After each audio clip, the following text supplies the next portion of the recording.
No Natal de 2018, eu fui oficialmente desconvidado da ceia da minha própria família, por estar solteiro. Parece absurdo até de dizer em voz alta, mas é exatamente isso que aconteceu. Não teve briga, não teve escândalo. Foi um afastamento, calculado, frio e silencioso, feito com aquele tipo de gentileza disfarçada que mais machuca do que um tapa na cara. A gente achou melhor fazer uma ceia mais íntima esse ano. Minha mãe escreveu no grupo da família. E logo depois, eu percebi que o grupo havia desaparecido do meu WhatsApp. Me tiraram. Simples assim.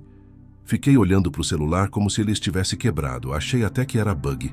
Mas não era. Era real e era pessoal. Eles reuniram todo mundo. Meus irmãos, os cônjuges, os filhos, os sogros, até a prima que mora. Longe foi chamada. Só eu fiquei de fora. A desculpa? Você ia se sentir deslocado, né, filho? Todo mundo de casal. Você sozinho. Como se a solidão já não doesse o suficiente, agora ela era usada como justificativa para me excluir. E o mais cínico, diziam que era para não me fazer sentir mal. Como se eu não estivesse mal ao ser cortado da própria família. Como se ficar em casa vendo fotos no Instagram da minha irmã posando com o marido e os presentes fosse menos doloroso. Passei aquele Natal sozinho, sentado na sala do meu apartamento de um quarto, com uma lasanha congelada no prato e uma garrafa de vinho barato que comprei, só para fingir que estava comemorando alguma coisa. Fiquei ouvindo músicas natalinas no fundo, mais por teimosia do que por espírito festivo. Lá pelas 9 da noite, meu celular tocou. Era minha mãe, num vídeo rápido. Todo mundo deu um oi, meio apressado, com sorrisos constrangidos. Meu pai nem apareceu na câmera. Minha irmã disse: "A gente te ama, viu?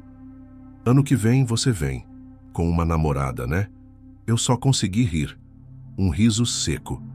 Desses que você solta quando percebe que para eles você é um projeto inacabado.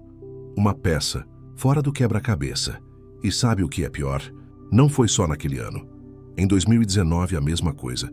Só que aí já nem tentaram esconder muito. Falaram logo: "Vamos manter a tradição de ser só casais, né? Fica mais harmônico." Harmônico. Como se minha existência solteira fosse um ruído na melodia da ceia deles. Em 2020 teve pandemia, então tudo virou online. Foi o único Natal que participei, porque era por Zoom. E mesmo assim me senti invisível. Parecia que minha presença era um lembrete incômodo de que alguém da família ainda não tinha dado certo. Só que o mundo gira. E às vezes, ele gira bonito. Em 2021, minha vida começou a mudar. Um projeto profissional que eu vinha desenvolvendo em silêncio finalmente deslanchou. Criei uma empresa de eventos corporativos e planejamento estratégico que, sem querer, começou a crescer rápido. Em pouco tempo, virei referência no setor. Fui chamado para dar palestras, comecei a ser convidado para jantares importantes, conheci pessoas incríveis. E claro, encontrei alguém que me enxergou de verdade. Mas isso é papo para depois. O que importa agora é que, poucos anos depois de ser excluído do Natal da minha própria família, eu virei o anfitrião, o dono da casa, o nome no convite, o cara que decide quem entra e quem fica de fora. Hoje, o cenário é outro. Eu organizo uma ceia gigantesca, com tudo que tem direito. Contrato-chefe, decoração temática, orquestra de jazz ao vivo. Faço questão de transformar aquele dia em algo inesquecível. Mas não é só pelo luxo, é pelo significado. Cada detalhe carrega uma mensagem silenciosa. Eu venci. Mesmo sozinho, mesmo deixado de lado, mesmo sendo considerado deslocado, eu construí algo meu. E o mais irônico, agora são eles que me ligam perguntando se vão estar na lista. Se podem levar o novo namorado da minha sobrinha.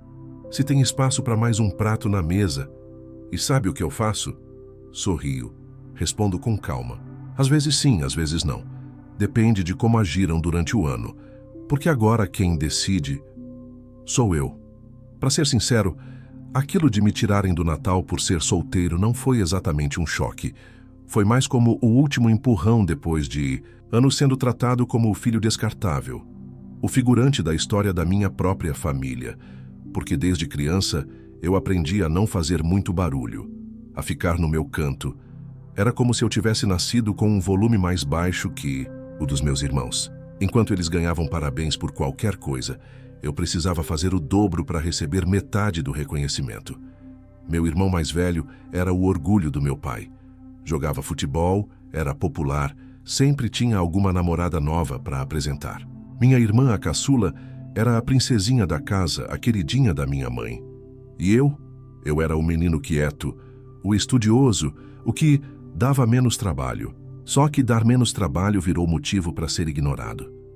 Eu fazia minhas tarefas, tirava notas boas, ajudava em casa e ninguém parecia notar. Teve um ano que ganhei medalha na feira de ciências da escola. Fui animado mostrar para minha família. E minha mãe respondeu com um "que legal, amor", sem nem tirar os olhos da novela. Meu pai perguntou se tinha jogo naquele dia. Anos depois, percebi que tinha desenvolvido uma habilidade estranha. Eu conseguia desaparecer mesmo estando presente. Era como se eu ocupasse espaço físico, mas não emocional. Eles me chamavam para reuniões de família, claro, mas só para completar mesa, para tirar foto em grupo. Ninguém realmente queria saber como eu estava.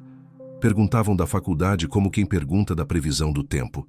Quando contei que ia fazer administração, meu pai soltou mais um que não sabe o que quer da vida, né?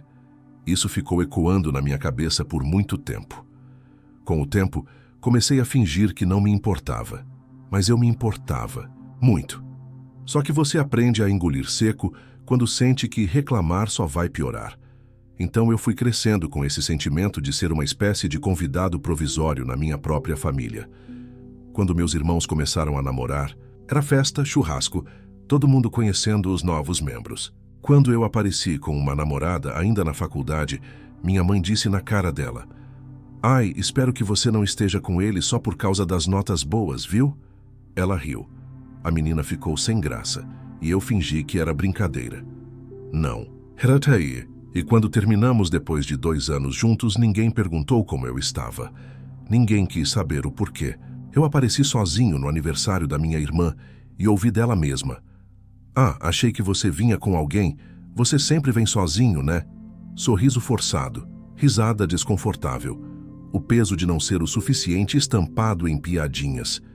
Chegou uma fase da vida em que eu simplesmente parei de tentar.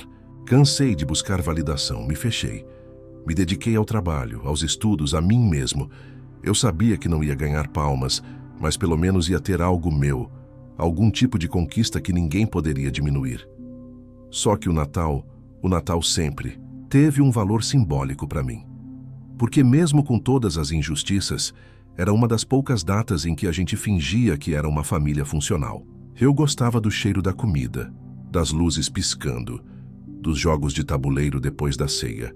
Era quando eu me sentia mais próximo deles.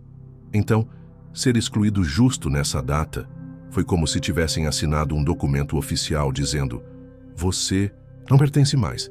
E o pior de tudo foi perceber que ninguém ali achou isso errado. Pelo contrário, agiram como se fosse uma decisão lógica, natural. Todo mundo está em casal, ele não vai se sentir mal. Melhor poupar. Eu não pedi para ser poupado. Eu queria pertencer. Mesmo que fosse só mais uma vez. Naquela noite, olhando a árvore de Natal acesa sozinha na sala, eu senti um vazio que não era novo, mas que naquela hora virou insuportável. E ali, com a garrafa de vinho barato pela metade, eu prometi para mim mesmo: nunca mais deixaria alguém decidir meu valor. Nunca mais aceitaria ser convidado de última hora. Parte de lista de reserva, presença tolerada. Eu ia virar o centro da minha própria vida. Ia construir algo onde eu finalmente fosse ouvido, visto, respeitado. E se um dia eu tivesse a chance de fazer justiça emocional, eu faria com classe. Depois daquele Natal solitário, tudo mudou. Mas não para eles. Mudou dentro de mim. Só que antes da virada, eu ainda tive que engolir muita coisa atravessada. Eles achavam que aquela exclusão natalina era só um detalhe, uma decisão prática. Mas para mim, foi a faísca que reacendeu uma história inteira de desvalorização. E o pior, não parou por aí.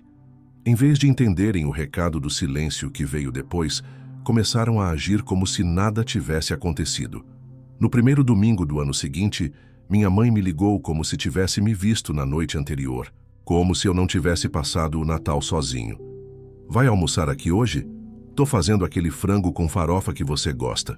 Eu respondi, hoje não, tenho uns compromissos. Silêncio do outro lado.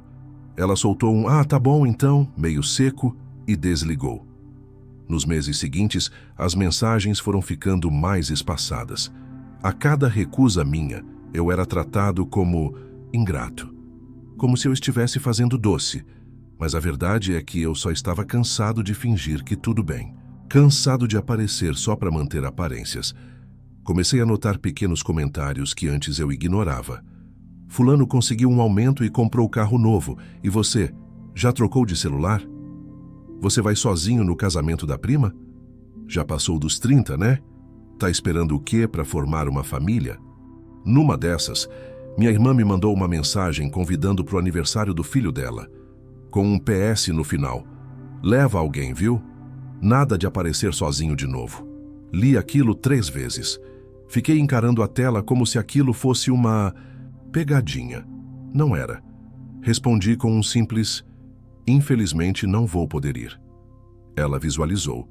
Não respondeu. Uma semana depois, postou uma indireta no Facebook.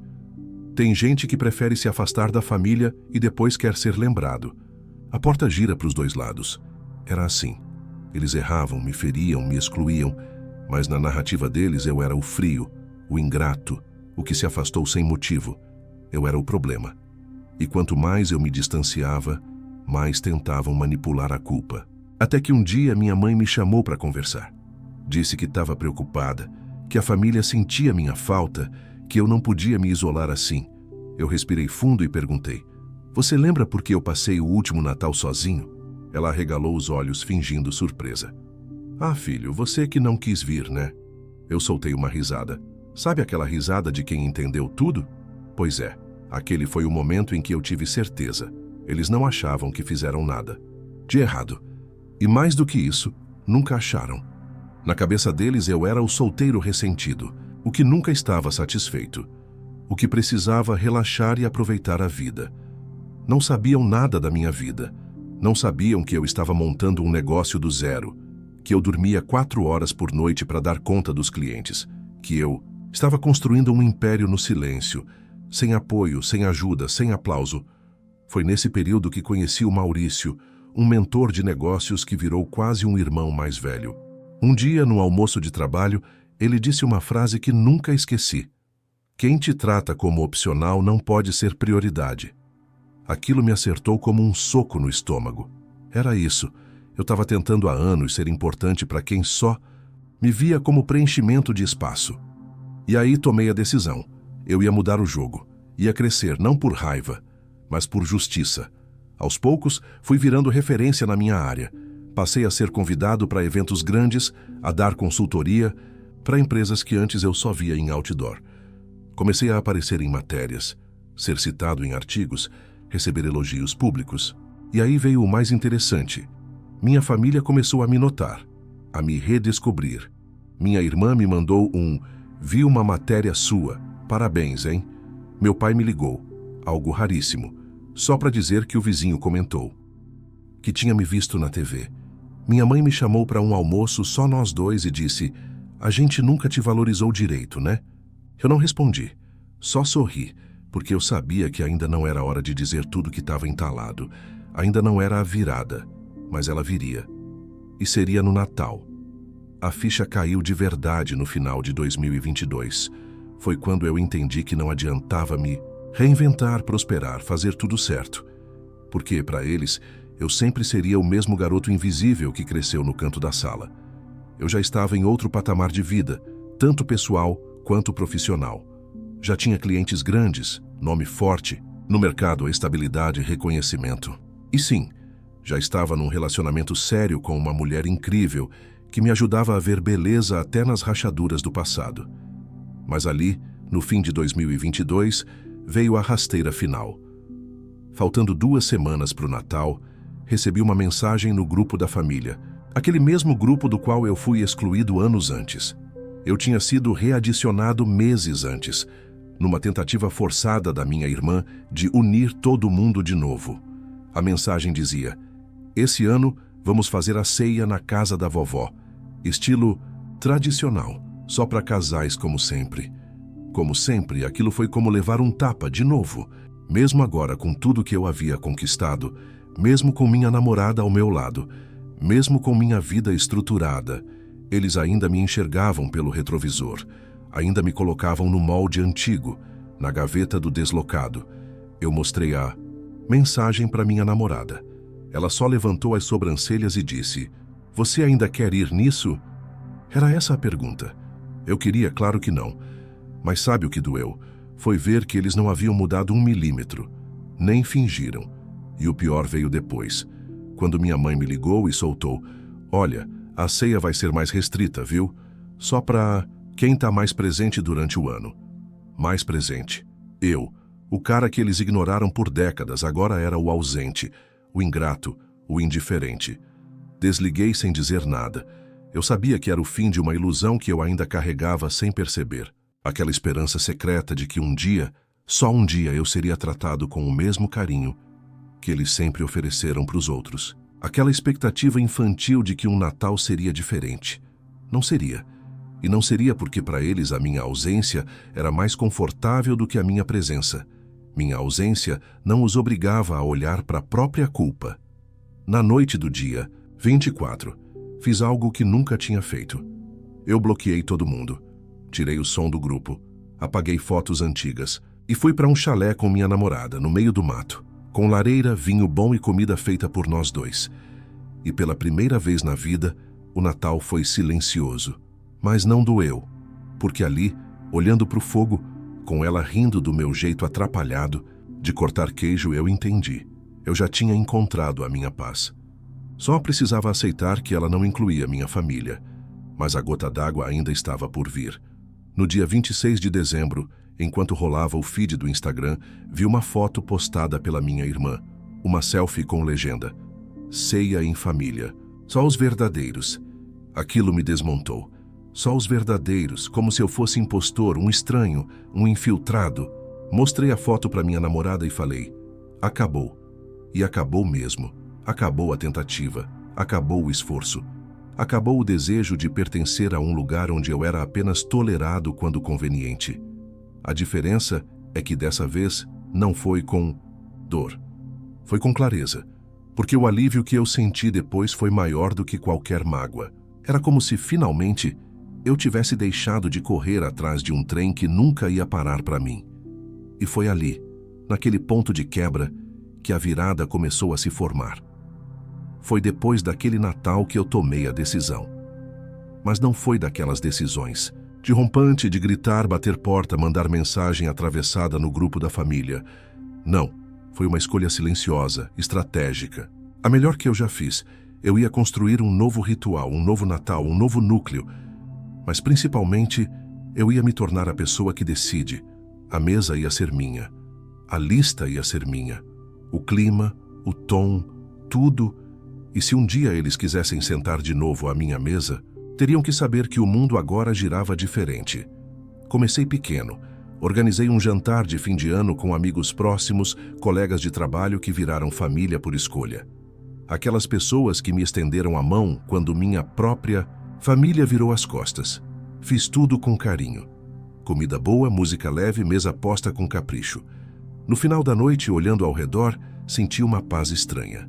Eu estava cercado de gente que me olhava nos olhos, que queria minha presença ali, que ria das minhas piadas e me abraçava de verdade. Não era laço de sangue, mas era laço de verdade. Foi aí que a ideia surgiu. Se eu podia fazer isso num jantar entre amigos, por que não transformar isso numa tradição? Uma ceia anual, um evento só meu. E foi exatamente o que eu fiz. Chamei de Natal dos Invisíveis. Só entrava quem, em algum momento da vida, tinha sido deixado de lado, por ser diferente. Solteiros, divorciados, órfãos sociais, rejeitados emocionais. Gente que, como eu, um dia olhou para o celular na véspera do Natal e não tinha para onde ir. No primeiro ano, vieram 15 pessoas. No segundo, 40. No terceiro, 83. Aluguei um espaço, contratei buffet, coloquei música ao vivo. E cada detalhe daquela noite era pensado para curar feridas antigas. Mesa comunitária, ninguém sozinho. Presentes trocados com histórias por trás. E discursos. Ah, os discursos. Gente contando como nunca se sentiu tão acolhida, tão em casa. E eu ali, no centro de tudo. Não por ego, mas porque finalmente estava fazendo algo por mim. E pelos outros que sabiam como era doer em silêncio. Claro que isso começou a repercutir. Alguém postou um vídeo da ceia no TikTok que viralizou. Histórias sendo contadas, abraços, pratos cheios, olhares sinceros. Esse sim é o verdadeiro espírito do Natal, diziam nos comentários. E assim, ano após ano, o evento foi crescendo. Virou matéria em jornal local, depois em site nacional. Teve um ano que a TV apareceu para cobrir. E foi nesse ano que minha irmã me mandou mensagem. Nossa, vi na TV, que lindo isso que você faz. Eu só respondi com um emoji de sorriso. O telefone tocou algumas vezes. Minha mãe ligou. A gente viu seu evento, estamos muito orgulhosos de você, filho. Silêncio. A gente pensou, se esse ano der, quem sabe a gente possa ir. Eu respirei fundo e falei com toda a calma do mundo. Esse evento é para quem nunca teve espaço. Vocês sempre tiveram. Ela ficou muda. E pela primeira vez, na vida, eu senti que as palavras machucaram mais do que qualquer grito poderia ter machucado. Nos anos seguintes, os convites continuaram. Eles tentavam uma aproximação aqui, outra ali, mandavam mensagens no fim do ano, elogiavam meu trabalho, perguntavam como eu estava. Mas agora quem dosava o acesso era eu. Eu tinha saído do papel de excluído e me tornado o arquiteto da própria narrativa. E tudo isso sem levantar a voz, sem bater de frente, apenas existindo em paz, no meu espaço, com minha gente. E a cada Natal que passa, reforço essa escolha. Não por vingança seca, mas por respeito próprio. Porque ninguém que te isola pelo seu estado civil ou pelo seu silêncio merece estar na sua festa quando você vira notícia. A mesa que eu montei foi feita de amor, de escuta, de presença. E se tem uma coisa que aprendi, é que ninguém merece lugar só porque tem o mesmo sobrenome. Merece lugar quem senta ao seu lado quando ninguém mais senta. A primeira vez que eles sentiram o gosto do próprio veneno foi no Natal de 2023. Pela primeira vez, minha família não conseguiu juntar gente suficiente para fazer uma ceia decente. Meu irmão estava em crise com a esposa. A filha dele se recusava a ir, dizendo que preferia passar com os amigos. Minha irmã brigou com o marido na véspera e viajou sozinha com os filhos. E minha mãe? Bom, minha mãe passou a noite mandando correntes de oração no grupo da família, como se aquilo preenchesse o vazio da mesa que ela mesma esvaziou anos antes. Enquanto isso, meu evento teve mais de 100 pessoas. Gente que dançava, que chorava emocionada com os discursos, que agradecia por ter sido lembrada. Era impossível não comparar. Eles, com seus convites frios e restritos, estavam agora presos na própria armadilha. O modelo que construíram, excludente, elitista emocionalmente, tinha colapsado. E não tinha ninguém para culpar a não ser eles mesmos. Na semana seguinte, minha irmã me ligou. Coisa rara, raríssima. Começou com um "Oi, tudo bem?" Depois soltou. A ceia foi meio vazia esse ano. Senti falta daquele clima que a gente tinha antes. Respirei fundo e falei com calma. Vocês nunca quiseram um clima, vocês queriam um molde. Silêncio do outro lado. Ela tentou mudar de assunto. Falou do meu sucesso, do evento. Disse que estava todo mundo falando sobre isso. Eu agradeci e desliguei. Eles começaram a aparecer com mais frequência. Comentavam nas redes, reagiam aos meus posts, tentavam puxar conversa. Mas agora o acesso era limitado. Eu não bloqueei ninguém, só não alimentava mais. E isso para eles doeu mais que qualquer corte, porque antes eles tinham certeza do meu lugar. O lugar de quem espera ser chamado, de quem precisa ser aceito. Agora eu era o epicentro de uma nova realidade, e eles, os excluídos. Em 2024, minha mãe me mandou um áudio emocionado, falando que sentia saudade, que a família estava se perdendo, que eu precisava voltar, unir todos de novo. Ela disse: "Você tem esse dom, filho. sempre foi o coração sensível da casa. Aquilo me deu uma raiva silenciosa, porque era mentira. Sempre me chamaram de exagerado, de fechado, de intenso demais. Agora que a estrutura deles desmoronou, eu virei o coração da casa, mas não respondi com mágoa. Respondi com limite. Falei: mãe, não fui eu que me afastei. Fui afastado. E agora só construo com quem sabe cuidar. Ela chorou no áudio seguinte. E eu ouvi, com empatia, mas sem ceder. E o mais simbólico aconteceu no fim daquele ano. Recebi uma mensagem do meu pai, um homem que raramente me chamava pelo nome, que sempre me viu como o outro filho. Ele escreveu: se tiver espaço na sua ceia esse ano, eu adoraria ir. Só essa frase já carregava todo o peso do que aconteceu. Agora era ele pedindo um lugar. Ele, que sempre me tratou como presença opcional, agora era o que buscava ser incluído. Eu não respondi de imediato. Esperei, avaliei. E depois de 3 dias, escrevi: pai, essa ceia é para quem passou a vida, fora da mesa. Se você acredita que esse foi o seu lugar, será bem-vindo, mas só se for para ouvir, não para comandar. Ele visualizou. Não respondeu, que não apareceu. Naquela ceia, eu subi no pequeno palco improvisado com minha namorada de mãos dadas e falei algo que saiu direto da alma. A gente não precisa de sangue para chamar alguém de família. Precisa de presença, de escuta, de espaço seguro. E hoje, olhando para cada um de vocês aqui, eu tenho certeza que esse é o Natal mais cheio que já vivi. E naquele momento, eu soube que os fantasmas tinham ficado do lado de fora da porta, que a dor do passado não comandava mais meu presente e que pela primeira vez, quem havia excluído agora entendia o que era ser deixado de fora. E não por vingança seca, mas por consequência, por justiça emocional.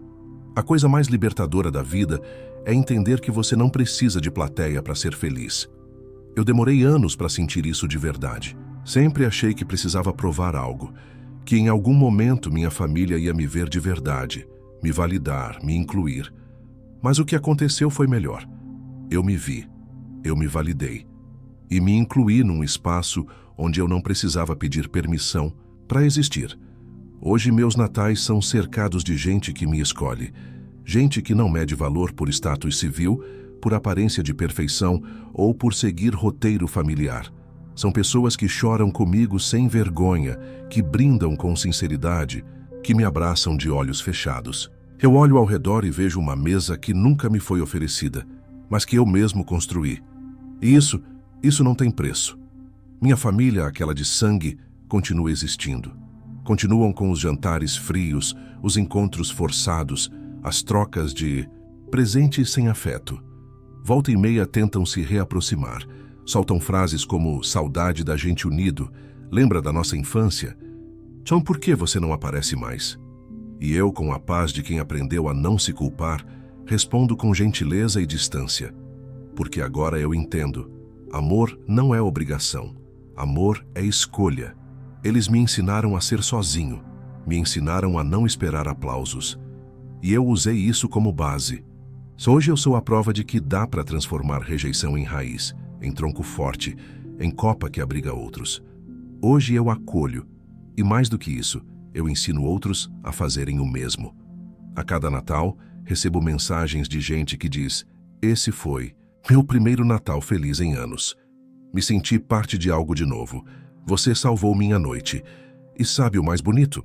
Eu não precisei me tornar amargo. Não precisei descontar, humilhar, rebater com gritos. Minha vitória foi o silêncio, o espaço, o tempo, a firmeza em não voltar para lugares onde fui diminuído, porque às vezes vencer é apenas se recusar a repetir o ciclo.